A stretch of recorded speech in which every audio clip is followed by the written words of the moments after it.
This is, of course, Hesitation Blues. I've been promising to do a lesson on this for years, at least the 12 years we've been around, and finally getting to it. Now, of course, I have a lesson already on the, Gary Davis's version, the way he recorded it, which is a lot less involved than this. This is the way Jorma Kaukonen tends to play it. I say that because it's based a lot on this record, the first Hot Tuna album. It came out in 1970, recorded in 69, might have come out in 69. And not unfortunately, Jorma is such a great player that he never really does the same thing twice. He improvises more and more with all kinds of stuff. There are a lot of critical elements in this. Now, what I've done is tabbed out 4 verses.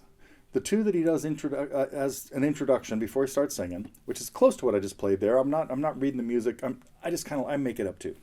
But I did tab it out as closely as I could to what he did in that one performance that most of us are familiar with, and then have another verse that is typically the way he would back up a verse, and then have another one that just has some more cool licks in it.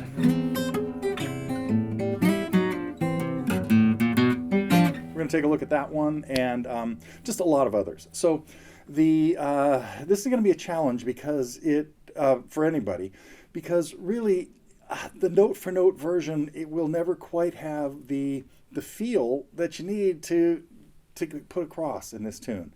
So we'll first talk just about the chord progression. It's a slightly unusual blues tune in that it's kind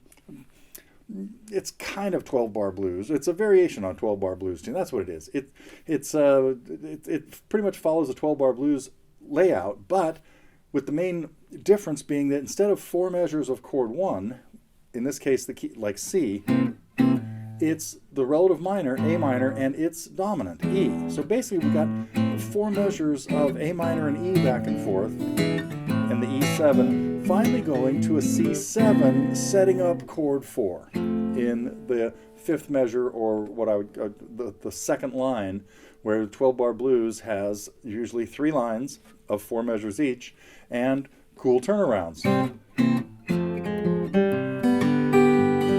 For example, very common one in this key and in every blues tune.